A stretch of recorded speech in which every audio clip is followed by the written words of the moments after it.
You ain't got a right to tell us how to worship, so let's tell the government to get up out our churches. We ain't choking no more, telling my hopes in the Lord. The time for speaking is past, it's time to open the doors. You ain't got no right to tell us how to worship, so let's tell the government to get up out our service. We ain't choking no more, telling my hopes in the Lord. The time for speaking is past, so let's reopen the doors.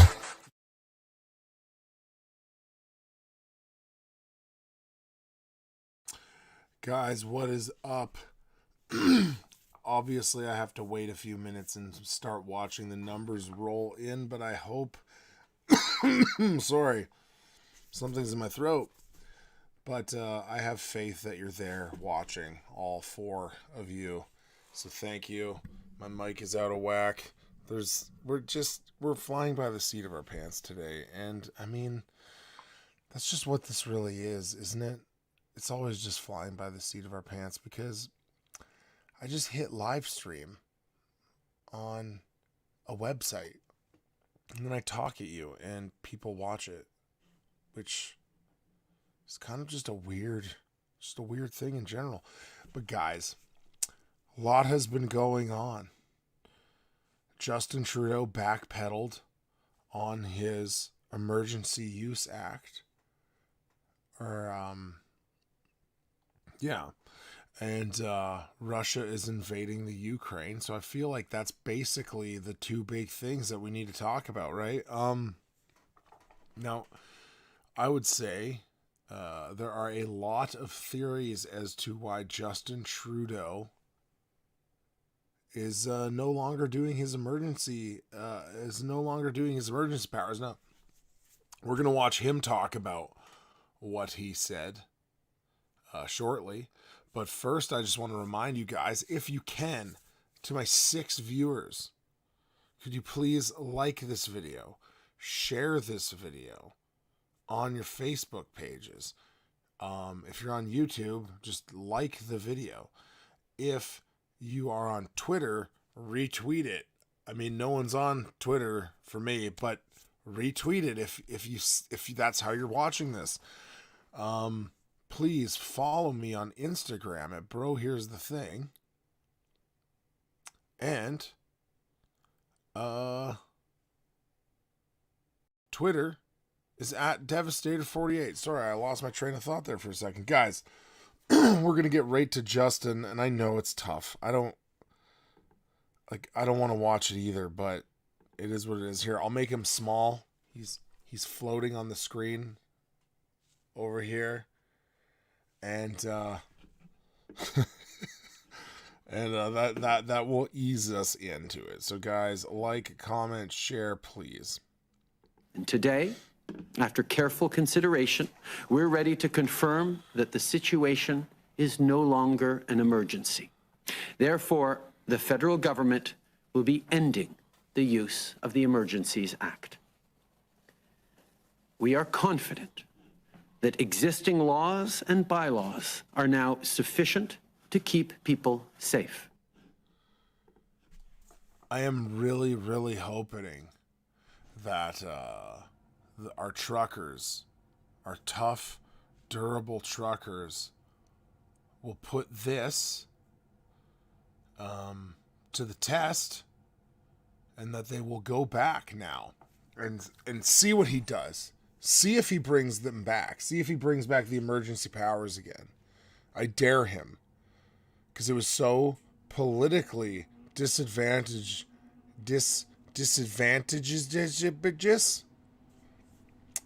You know the word I'm going for. It was so politically bad for him to do this that he had to. Now, there are other reasons at play here as to why he would have done this. I have a theory. I got it from an article that we're going to look at because, well, it's a good article. Cliff sent it to me, and that's how I get all my information, is by people sending me stuff. So, gentlemen, ladies on Facebook, please, if you see something, send it to me on Facebook. Just because I'm not checking everything doesn't mean I'm not checking, you know? So, we are going to keep listening to him. Of course, we'll continue to be there to support provincial and local authorities if and when needed. He's always got this like, and we'll be there. Why does he do that? We'll be there. If and when, by the way. So when they're needed, not if. And I want to reassure Canadians. Law enforcement agencies are prepared to deal with anyone engaging in unlawful or dangerous activities. Police officers will continue to be there to protect our streets and neighborhoods within their jurisdictions. Oh, he is hard to listen to, isn't he? It is really bad. Like, he is really hard to listen to. Now, guys, just with him ending this, we do think we're going to catch a break, and we never do, but let's keep going. We're going to close that one. Now we're going to bring up this article that I want to look at with you guys. So, it's from... I'm having a rough night right now. It is from ArmstrongEconomics.com. This is following the announcement that he ended his Emergency Act. It says, Trudeau backs down after banks scream about massive withdrawals. Now it's got a tweet from Justin. When we invoked the Emergencies Act on Monday of last week, we had three principles in mind: restoring peace and order, making sure the measures were proportionate and compliant with the Charter of Rights and Freedoms, which they weren't, and making sure it was time limited. You never brought that up. That is the first I'm hearing about you having a time limit on it.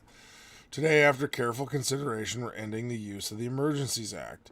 Existing laws and local enforcement authorities can keep people safe and will continue being there to support provincial and local authorities to protect Canadians. So, check this out. Now, obviously, I don't know this website, and there's something to be said about not revealing your sources in an article, but I will point out that the very first sentence of this article does say, based upon reliable sources, which, you know, there's a show on CNN called Reliable Sources, you know? So, Trudeau has been forced to abandon his Emergency Act as a staggering amount of money has fled Canadian banks. Canadians have moved accounts to the United States by the tens of thousands following Trudeau's freezing bank accounts without a court order, which has even included credit cards. Canadians began withdrawing all of their money from their bank accounts, with most turning to cash, others to gold, and some to Bitcoin. The demand for U.S. dollars more than tripled in the past week. The sheer amount of money withdrawals from Canadian banks was massive. There appears to have been a 500% increase just in the previous 24 hours. This is the problem with politicians. They're simply unqualified to make such decisions. They have no idea that freezing accounts will undermine the confidence in the banking system. This is a really, really good point. Oh, hello. I finally got some comments. I'm just here to see what one of the other quitters is up to. Yeah. Yeah, I'm a quitter. It's all good. And Phoebe says hello. Hello, Phoebe. So, moving on. Speaking of quitting, I just got my severance package as a pay stub, so it will be in my bank account tonight, I guess. So that's fun and exciting. Anyway, Trudeau has created a very serious crisis, and just rescinding his emergency act is not going to make it all better. Trudeau has driven a stake through the heart of the Canadian economy, and that means that international capital will be skeptical about trusting Canada as long as Trudeau is in power. We can see that our computer picked this week as the directional change, so Trudeau backing down was on target. However, note that volatility rises building into the end of March. This is what I'm talking about. Our model is suggesting that this is not simply going to return to normal. Yeah, no, so that's interesting, and they're talking about some banking stuff, and I can't really comment on that very much, but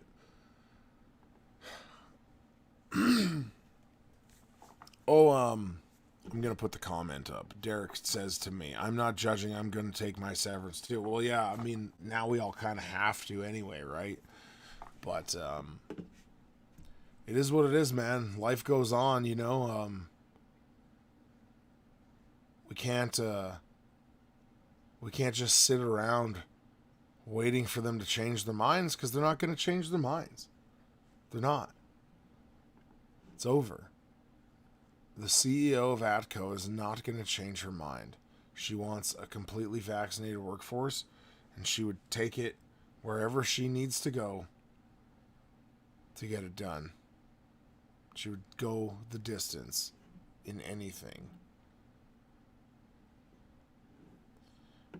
I'm being asked, do you think your old employer will backtrack and try to rehire you dirty anti-vaxxers to save face? I do not. They just won in our arbitration quite handedly. The unions walked in and they got slapped in the face, basically, and told that there was nothing that was going to change the arbitrator's mind. That it was already made up. So, that sucks. So anyway, so I have a theory about Justin, and I've talked about this a lot, but I think he still thinks that he's going to be in control here indefinitely. And what I see happening, and this confirms it for me, this emboldens my idea. I really think that the elites who pull the strings behind the scene, I think they've turned their back on Justin Trudeau, and they no longer are supporting him, but he doesn't know that. They're lining him up to take the fall and look like the worst prime minister ever. Now, obviously, I believe that he's the worst prime minister ever. I mean, he's the worst one I'm alive to remember. That's for sure. But it does seem like they're setting him up to take the fall. Now, think about this. Read that banking article. Think about what's going to happen. If Pierre Poilievre wins the Conservative nomination, which I can't see him not, he is extremely popular. He is 100% the most popular Conservative. I shouldn't say 100%, but I don't know about sheer numbers. But I believe what they're going to do is they're going to transition to the Conservative Party, and it will feel like we're getting a break, but they will just be moving the goalposts slower because they're all a bunch of globalists. So I will still be voting for the People's Party of Canada. I will not be voting for Dane Lloyd in my area because I can't in good conscience. Just like Brian Jean the other day, this is just a little side note, he posted about how he's never been at the World Economic Forum. He's not into any of that stuff, and he's never been to Bilderberg or any of that, and he rejects all of that. That's really cool, but I still can't vote for the UCP, even if Brian Jean would be awesome, which I don't know if he would. But even if he would be awesome, I cannot vote for the MLA in my area, Searle. He had me removed from his Facebook page.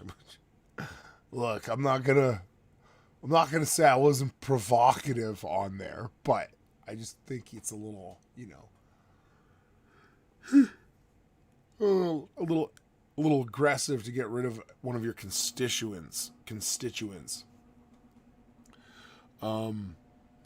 Phoebe's saying that the UCP is corrupt, and that is true. The UCP is corrupt, but they're all corrupt. There are really interesting things going on behind the scenes with some of the candidates. Now, I can't. I'm privy to some information, not much. It's not like super special or anything, but I wouldn't want to get anyone in trouble, so I can't really talk about it. Now,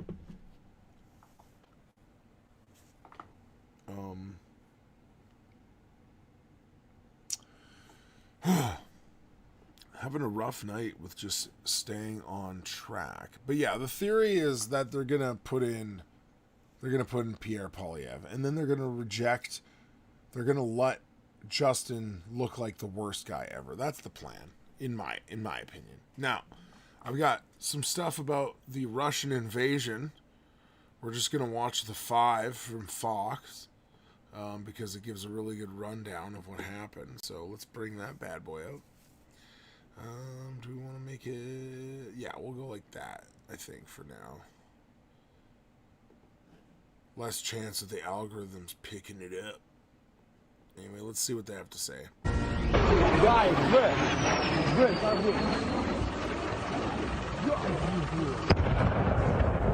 Russia launching an all-out invasion on Ukraine, battering the country from land, air, and sea. That scene from earlier today. Vladimir Putin ordering airstrikes on cities and military bases, sending in tanks and troops from 3 different directions. The Russian invasion so far has killed nearly 60 people, with that number set to rise. And a U.S. official warning Russia's goal is to decapitate the Ukrainian government and says what we are seeing now is the first strike of many to come. Ukrainians are fighting back. Trey Yinks is reporting live from the Ukrainian capital of Kyiv. Good morning.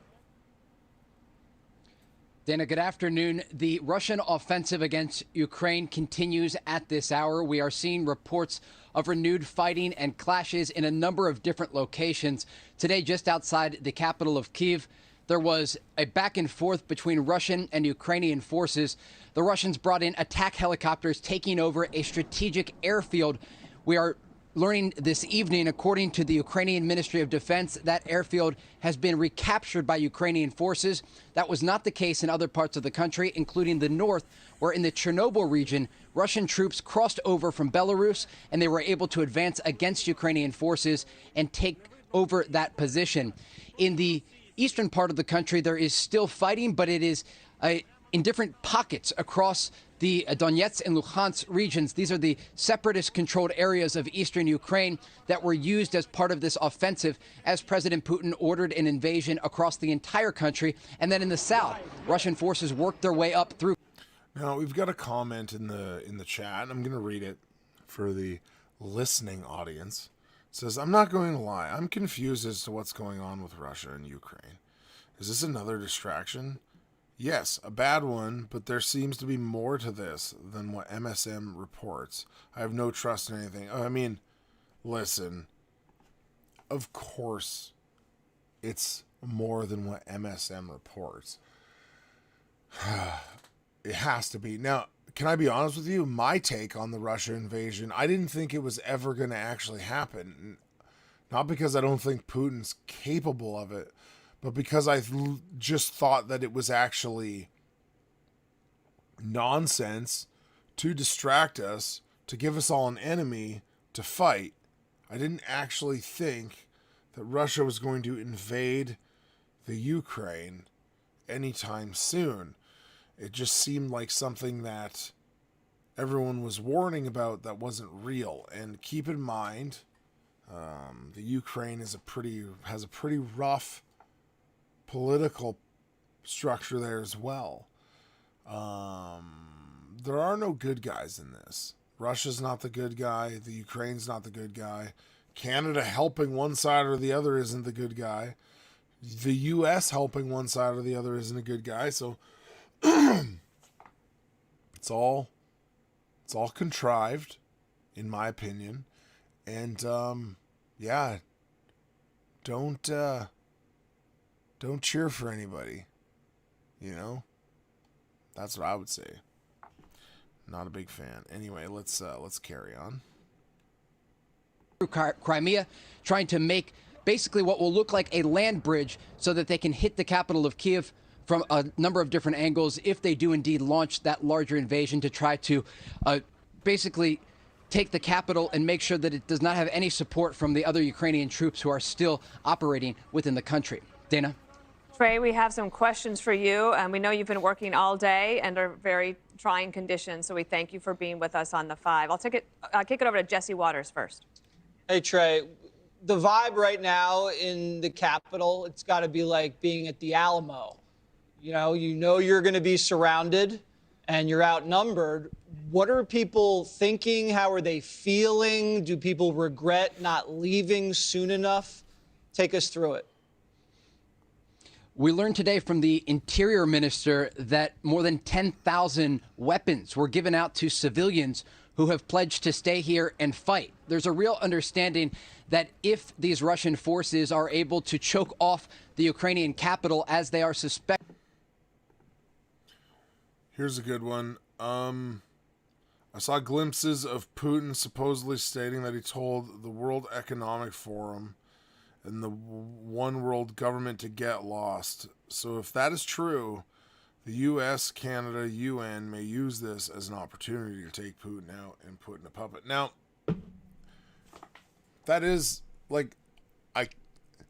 Putin does say very Russian interest things, and he speaks like that. But I played a video on a previous episode of Klaus Schwab from the World Economic Forum talking about people he has instilled in leadership, not instilled, installed is a better word, installed in leadership. And one of the names that he brought up was Putin and Merkel, and he was talking about them like they're older. So at least at some point in his life, Putin has been involved with the World Economic Forum, according to Klaus Schwab, but I don't know. This does make sense to me that if they all hate him, if all these globalist elitists hate him and want to take him out, I mean, doesn't that kind of makes him look like the good guy to us. Now, I'm not saying he's a good guy, because he's not. He does all those crazy dictator things, like having hockey games where he scores 23 goals, and he's the prime minister for 10 years, then he's the president for 12 years, right? Because they got term limits on prime minister or whatever, vice versa, right? But, so he's not a good guy. But yeah, I mean, they could definitely take it out. And look, this is a good comment as well, and I agree with this as well, Phoebe. She says, I think that Russia and Ukraine need to work this out for themselves. Canada and U.S. needs to stay out of this one. Now, what you'll see, though, is they're putting a big emphasis on Chernobyl because that was the nuclear reactor, and that's kind of a scary thing, right? So she's going to mention Chernobyl here in this video. Expected to do in the coming days, this will turn into a more urban warfare situation, and you will see Ukrainian forces in somewhat of a guerrilla warfare format because they will have to try to protect the capital and the head of government. The concern that the Ukrainian military has at this hour is that what we saw last night and throughout the day today, the air raid sirens and strikes not only on the capital of Ukraine, but also the second largest city, Kharkiv, and other major Ukrainian cities and population centers, is that they could launch more waves of attacks, and it would ultimately overwhelm the forces that are outside in these different military locations. So if the fight does come into the city, it will look very different. It will be far bloodier, and that death toll will certainly rise. Jesse? Geraldo? Trey, great job. Very courageous. You and the rest of our mates over there. Wish I was standing shoulder to shoulder with you. You know, you're experienced enough to get the vibe. Are the Ukrainians determined to fight this out? Are they going to fight to the death? Are they really going to, you know, put it all out there right now? Or will they fold in the face of the overwhelming superiority of Russian arms? They are determined to fight it out, but we are getting some new information this hour that's really important when you think about their chances fighting the Russian military. Ukraine's armed forces believe that more than 60 Russian tactical battalion groups have been used in this fight so far. We're talking about 30,000 to 60,000 troops. Remember, there are nearly 200,000 Russian soldiers along Ukraine's border. That is true. Putin did... Sorry, another comment here. Russia made evangelizing illegal in 2016 for true Christians. He made aspects of evangelism illegal, that's for sure. Like, I think going door to door, right? So basically, he kiboshed Jehovah's Witnesses being able to go door to door, that's for sure. Something like that. But yeah, no, like, so he's not a good guy. Let's make that clear. I think everyone agrees that he's not a good guy, right? Laura says, what is the obsession with Ukraine that U.S. Canada is more concerned with their democracy and border than ours? Yeah, I mean, talking about defending the democracy of other countries when you live in Canada, when you're the Prime Minister of Canada right now? Come on, guys. It doesn't make any sense. And I mean, well, that's the thing. Everything that Canada does, everything that our government does doesn't make sense because it's agenda-driven, not common sense-driven. Right? And so we shouldn't be shocked anymore. Because if you just assume the worst of your government, you'll never be disappointed. And that's my new slogan. Oh, I already put that one up.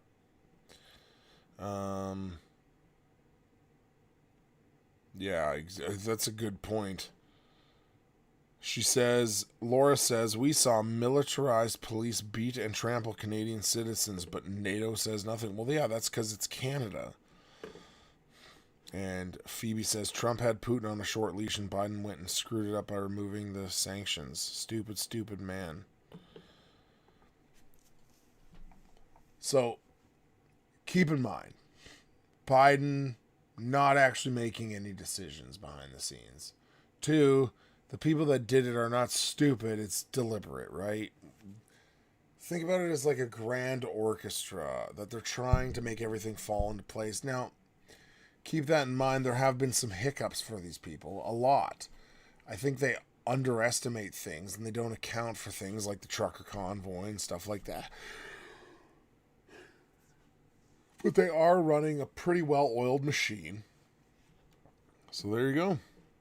It's brutal. Anyway, do we want to listen to this whole thing? Let's get an update on the Chernobyl stuff, I think. How does that sound, guys? Okay, it sounds good. The Ukrainians are saying that the Chernobyl plant is now in the hands of the Russians. I'm joined by our security and defense editor, Deborah Haynes. So, highly significant for many reasons, not least that it's not far from here. Yes, I mean, that's the thing that people have been most fixated on in terms of Chernobyl. It's on the border, obviously, with Belarus to the north, but it's the shortest, most direct route to the capital. And we've had as well as what you've just been talking about, an update from the UK's Ministry of Defence, their Defence Intelligence Agency, which is producing very unusually information because they obviously want to try and cut through the disinformation that's out there. And they're saying that they believe that Russian forces are moving towards Kiev. So significant in the sense that that it's been taken and it's close to here, but also just dangerous in the fact that it was the site of, one of the worst man-made disasters in our time. And the Ukrainian president, he took to Twitter to call out what was going on. There's been fighting there going on for a few hours. He said that the occupation forces are trying to seize the plant. He said that our defenders are giving their lives, so the tragedy of 1986 will not be repeated. And he said that he's reported this to the Swedish Prime Minister, and then that this is a declaration of war against the whole of Europe. So clearly it's a radioactive site. It's highly sensitive. The idea that you've got a war going on there is incredibly uncomfortable. Probably more uncomfortable right now in the short term is the idea that Russian troops seem to be moving towards the capital. That certainly seems to be what is happening. And more broadly, Deborah, I mean, what is happening in this extraordinary, unprovoked attack on a sovereign state in Europe? What is the state of play? Are the Ukrainians resisting? Yes, they are. I mean, we're about 13 hours into the invasion. You'll remember we were woken up to the sound of loud explosions in the distance from here as key targets were taken out by the Russian military. We understand it was precision missile strikes as well as airstrikes going against command and control centres, so areas that would be used to command the Ukrainian armed forces, and also Ukraine's air defence systems. That's significant because if the Russian military are able to disable Ukrainians' ability to shoot their aircraft out of the sky, it gives them that dominance to be able to operate more freely in the airspace over here and obviously then strike against Ukrainian targets. At the same time, we've seen pictures, haven't we, of troops, tanks rolling across the border, not just in Belarus, not just from Belarus, rather, in the north, but also coming from Crimea, that peninsula that was annexed by Russia back in 2014. There's fighting in Kherson, which is a large, strategically important region that sits on the Black Sea. Clashes going on right now down there. And then at the same time as that... That is crazy footage. If you can't see it, there's just rows of tanks coming in, and like one of them has like what appears, I guess what it is just like rows of missiles mounted at the top of it. Honestly, it reminds me of the game Command and Conquer, and it's like, oh, you've got 6 normal tanks and 1 missile tank mixed into the mix. You know, it's just, it looks fake. It looks like a movie, and it's not. It's real life. We understand the Ukrainian military is putting up a strong resistance, but that there are heavy casualties on both sides. And we don't have the most recent numbers on that. But a huge, huge battle for this country is underway right now. And what we can say tonight is that this is a fully fledged invasion of this country. And can we also say with the purpose... Were those COVID masks that the military was wearing there? I think it was. ...purpose of removing the democratically elected government here? It certainly seems that has to be the intent. This is not a limited incursion, which some people thought might be the most likely outcome if President Putin did decide to go for the military option. The fact that they are striking north, east, south across the country, multiple targets, going after, like I said, those command and control centres. Also, there have been explosions that we've seen around power plants as well. A dam, we've seen the military moving around there, which means an intent to take control of critical national infrastructure. That is also incredibly important. If you want to cripple a government, if you want to bring a country to its knees, you don't just go after the military, you also go after the basic services, power, lights, electricity, the internet. It's still working here at the moment, but we can expect that to be impacted in the coming hours, maybe days. But this is happening incredibly quickly. The fact that you now... So what I understand, and I don't know if that was in this video or the last one, but I missed it. But Chernobyl is on a direct road to the capital. It's like a very easy way for them to get to the capital, and so they've taken that already. I mean, it's a scary thought, but guys, I think it's important to understand that there are always going to be these things There are always going to be these things. Now, it always feels like we're going to get a break, right? But is that orchestrated? I don't know if it's completely orchestrated. I mean, they are an orchestra, like I just said, but the provinces are going to start ending mandates. Justin Trudeau is going to get more severe on us. Then he ends it and he backs off. And then this happens with Russia and the Ukraine.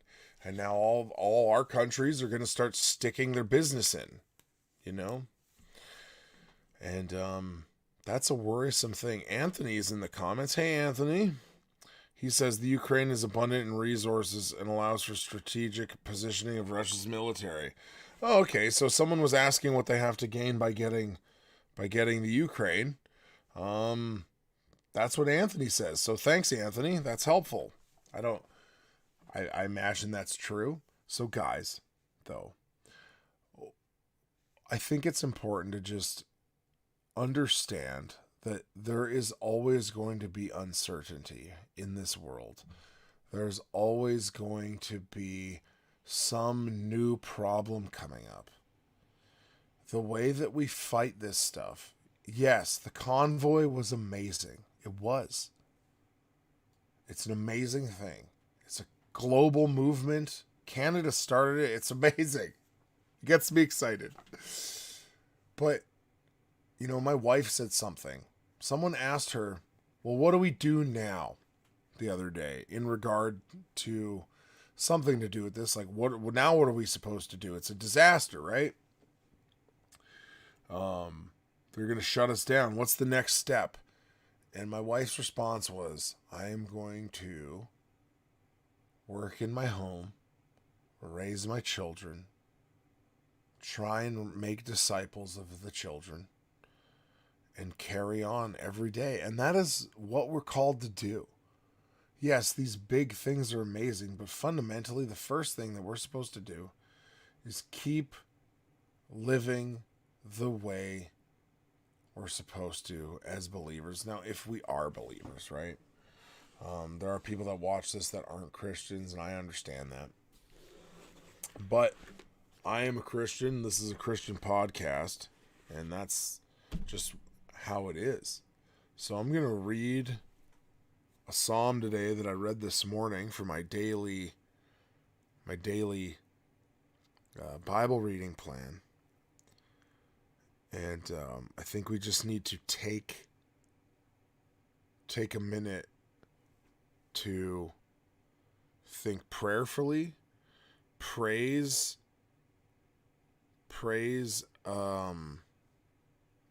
God. Sorry, I'm reading. I saw another awesome comment, and I'm just gonna put that up, Diane. So he says, he didn't back off. He took our rights, broke them, then handed them back, like a bully in the sandbox who sees your big brother coming, but our rights are broken. I mean, yeah, that is true. Our rights are destroyed. And when I say he backed off, I mean he put in this thing, crushed the thing, and backed off, but he had to back off because he can't keep doing it. Because it's so bad. This guy still thinks he's going to be in power next round. And who knows? Maybe I'm wrong. And he will be. I don't know. I hope not. I just don't want to look at him being in charge anymore, honestly. But anyway, I think it's important to focus on the words that God has given us and rejoice in what he's provided for us. And guys, I also think that this is going to be a shorter episode tonight. So after I look at this and read this, I'm going to end the live stream, and I think it's going to be a bit early. Now, who knows? Maybe not. So I'm just going to check out some more comments here. So Phoebe again says, we cannot control what other people and countries do. We're called to get our own houses in order, hunker down and pray. Yeah. And Diane says, Diane says, then he thinks we should be grateful. We still have the mandates and the Nazi vax ports. I mean, yeah, you're right. You're right. He does think we should be grateful. But we don't have to be grateful to Justin Trudeau for, we don't have to worry about that. We don't have to worry about what he thinks we should be, because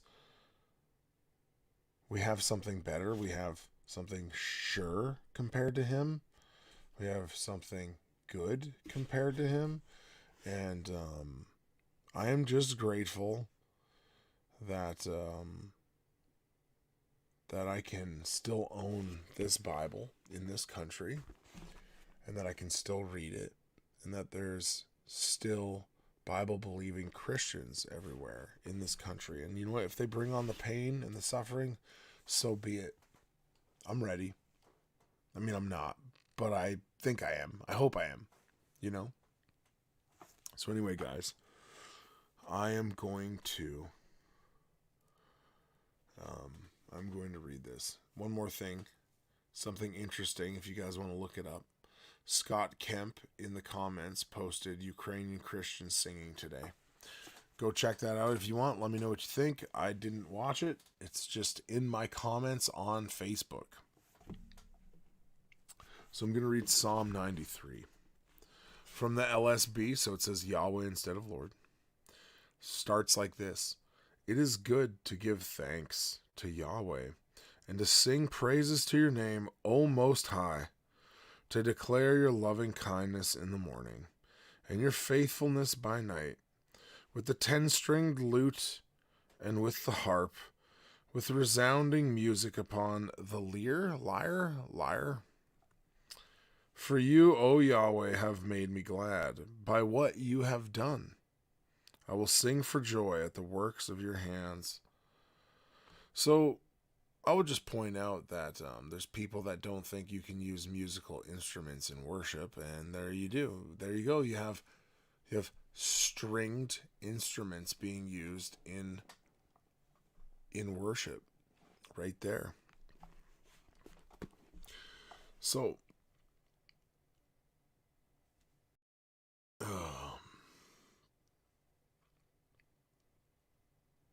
I will sing for the joy at the works of your hands. Think about that. Let's focus on that. End of verse 4. Look around you. And like the psalmist, is it David? It's just a psalm. Look at the psalmist.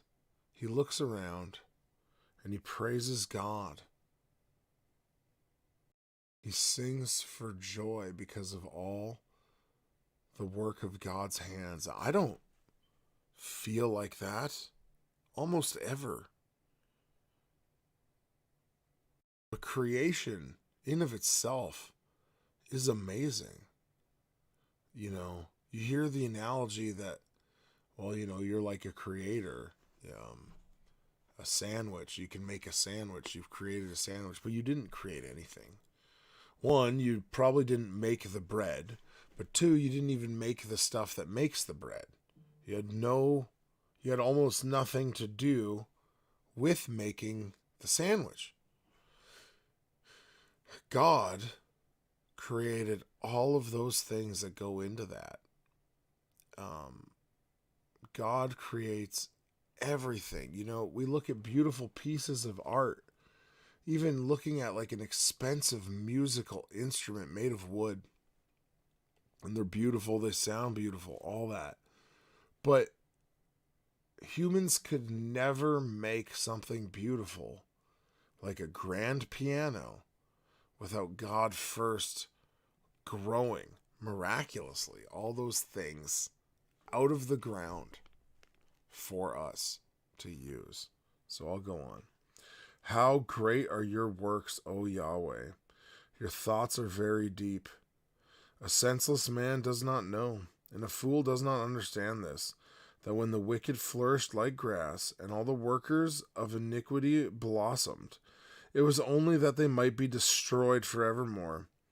But you are on high forever, O Yahweh. For behold your enemies, O Yahweh. For behold, your enemies will perish. All the workers of iniquity will be scattered. And so look, there is, God will have vengeance on the evil, or he will cause them to repent and save them of their sin. Those are the options, right? So there you go. That's it. It's really cool. God will win the fight for us. God has already won. Jesus Christ is King of the universe, and when he decides to take his kingdom on earth, he will. And so, don't worry about what these evil people are doing. Do not worry about what these evil people are doing. They are going to be ended. They are going to be destroyed, or they will be caused to turn to Christ. And that is how it should be worded. God will turn who he wants to Christ. That's it. Jesus Christ is everything that you need to have peace. You don't need to worry. If you get blown up from a missile strike and you are a Christian, you are going to heaven. Paul said to live is Christ, to die is gain in Philippians. And so have heart, take heart, have peace. But you need to be saved. And as always, I need to make sure that I tell you how to be saved. You must first come to the conclusion that you are a wicked sinner, that you have sinned against God, you have hated him, you have done wrong, and you are his enemy. And if he wanted to, he could destroy you. Dwell on that. Let it break your heart. Let it break your heart. And then turn to his son to be forgiven. Believe that Jesus Christ paid for your sins on the cross, and that when you turn from your sin and believe on that death, burial, and resurrection of Jesus, you will be saved. Christ took your place on the cross. It's called imputed righteousness. Jesus Christ puts his righteousness on you like a new pair of clothes. And now you wear that new pair of clothes in front of God, and God lets you in to his feast, to his banquet hall, to his house with many dwelling places. That's what happens. It's the great exchange, and it's amazing, and you should believe it. You have to believe it. And so, with that, guys, you are loved. I love you guys. I'm going to end early tonight. Have a great night.